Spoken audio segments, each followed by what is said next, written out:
In Chesterfield, new images released of the woman wanted for gunning down 2 VDOT contractors. 37-year-old Dennikia Boyce has eluded capture for 1 week now. Cherise Hoffman is live at VSP headquarters with the latest on the manhunt. Cherise? She used to wear a badge. She used to carry the keys that locked other people up. And now, she's the one everybody's looking for. Her name is Dennikia Boyce. She's 37 years old. And right now, as you're watching this, she is out there somewhere running from the law, wanted for killing 2 men in cold blood at their job site. Before we get into this, if you're new here, welcome to Shadow Crime. This channel is where we dig into the cases nobody's talking about enough, and we tell you the truth, not the rumors. If that's the kind of content you're here for, do me a favor right now. Hit that subscribe button and tap the bell icon. I say this every time because I mean it. When you don't subscribe, you miss the updates on these cases. And trust me, this one is far from over. Now let's get into it. Friday, July 24th, just before 9:30 in the morning, a regular workday at a VDOT equipment yard in Chesterfield County, Virginia. This is a staging area near Route 1 and Route 288, the kind of place where contractors show up, grab their gear, and get to work. Nothing special about the morning. Nothing that would tell you 2 men were about to lose their lives. Rai'Shon Eugene Delarge was 30 years old. Philip Avery Wilson was 34. Both men were from Emporia, Virginia. Both of them worked for a company that had been contracted by VDOT. Regular guys just try to put in a day's work. And then gunshots. Troopers got the call around 9:27 that morning. When they arrived, they found both men shot. Delarge didn't make it. He died right there at the scene. Wilson was rushed to the hospital, fighting for his life. But later that afternoon, he passed away too. 2 men, gone, in what should have been just another Friday. Now here's where it gets heavier. Investigators say this wasn't random. This wasn't some stranger showing up with a gun for no reason. Police are calling this domestic related. And that word alone tells you this goes deeper than 2 co-workers just being in the wrong place at the wrong time. Because see, someone who knew at least one of these men, someone who had a personal connection, allegedly walked onto that job site and opened fire. Think about that for a second. These men weren't out in the streets. They weren't in a dangerous part of town at night. They were at work, in broad daylight, doing their jobs. And that is supposed to be one of the safest places a person can be. So, how does it go from a regular workday to a double homicide? What was going on behind the scenes that led up to this moment? That's what we're about to get into. In Chesterfield, new images released of the woman wanted for gunning down 2 VDOT contractors. 37-year-old Dennikia Boyce has eluded capture for 1 week now. Cherise Hoffman is live at VSP headquarters with the latest on the manhunt. Cherise? Yeah, Riley, VSP says that it's all hands on decks when it comes to the search for Dennikia Boyce. No lead is too small and no tip is being ignored. And the safety of the community and getting justice for the victims is the goal. And with agencies across the region working side by side, investigators say the last piece of the puzzle is the community. 1 week after the murders of 2 VDOT contractors in Chesterfield, the manhunt continues for their killer. State police say 37-year-old Dennikia Boyce is their prime suspect. We have 2 people who lost their lives, and so it's very important for people to assist law enforcement in this search of the suspect. Rai'Shon Delarge and Philip Wilson were shot last Friday at the VDOT equipment staging area near Route 1 and Route 288. One died at the scene. The other died later at the hospital. Investigators say Boyce knew at least one of the men, but they won't share what their relationship was. I can't confirm at this time whether or not anyone else is involved. We were able to determine, or at least the initial investigation has led us to believe that this is domestic related. VSP is working with local, state, and federal partners to track Boyce down, with patrols on the ground and tips still coming in. With an active investigation, those partnerships across law enforcement, the feedback and the response that we're getting from the community, that is all just helped in us moving fairly quickly along in this investigation, but we do need to locate her. As for a motive, BSP will not confirm one. They say once Boyce is arrested, then they can share more.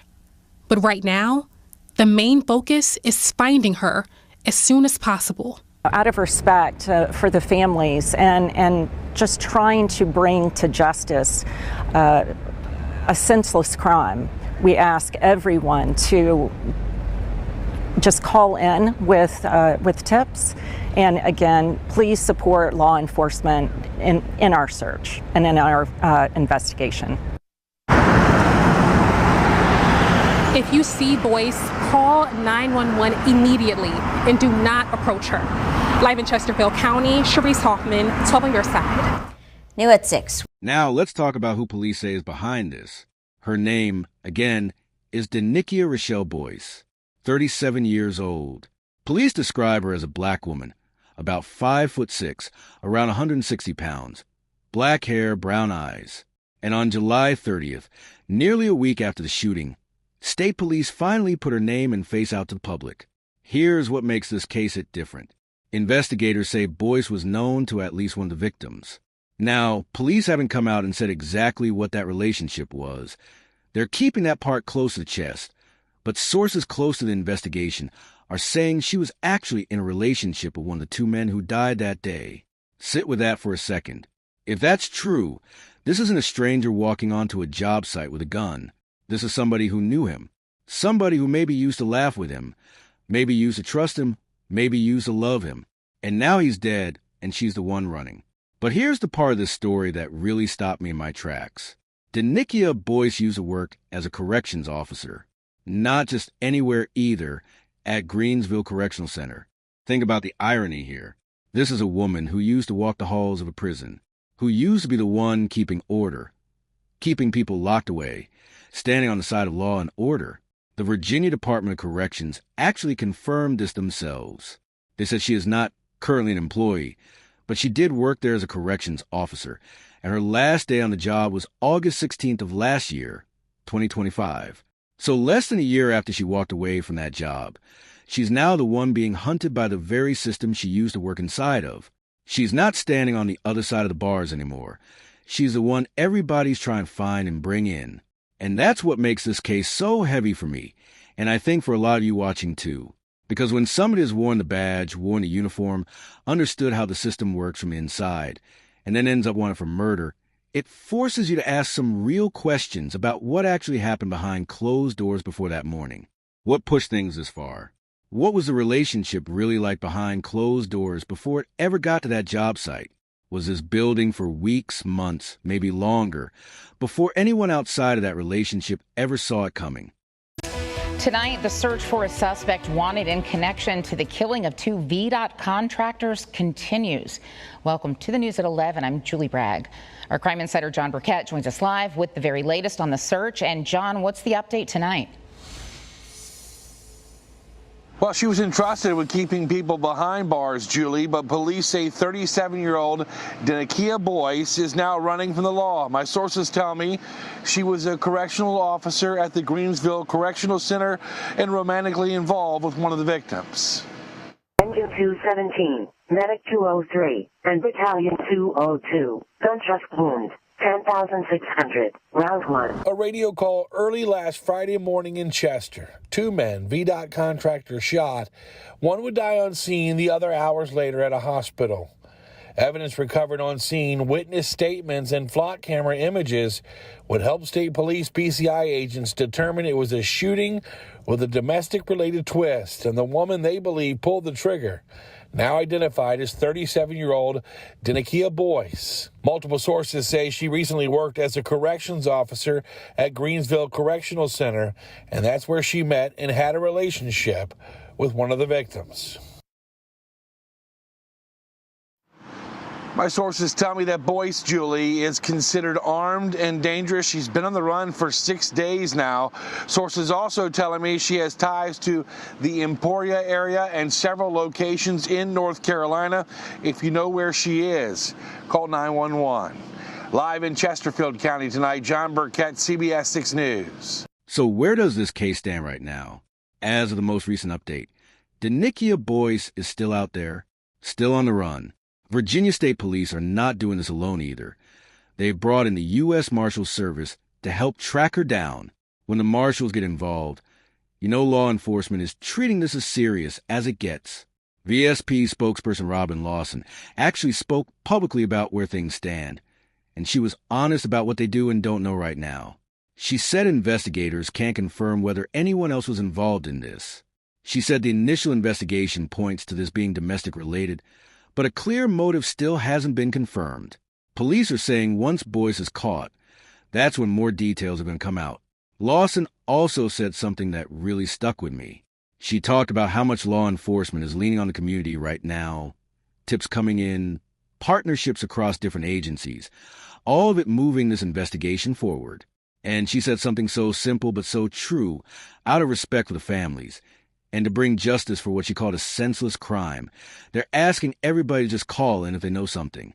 2 men are dead, Rai'Shon Delarge and Philip Wilson. 2 families are grieving right now, while the person accused of taking their loved ones from them is still walking free somewhere. If you see Dennikia Boyce, police are clear, do not approach her. Call 911 immediately. She is considered wanted for murder, and she could be anywhere at this point. So let's talk about this for a second, because this is where I want to hear from you. What do you think really happened behind closed doors before that morning? Do you think this was something that had been building for a long time, or something that happened in one sudden moment? And what does it say about someone when they spend time on the inside of the justice system, working within it, and then end up on the run from it themselves? Does that change how you see her? Does it make this more disturbing, knowing she understood exactly how the system works and how to disappear from it? Let me know what you think down in the comments. I read every single one of them. And if this case has you as invested as it has me, do not scroll past without hitting that subscribe button and turning on that bell icon, so you get notified the second there's an update. This case is still unfolding, and when Dennikia Boyce is caught, or when new details come out, shadow crime is going to be the first place you hear it. Stay safe out there, and I will see you in the next one.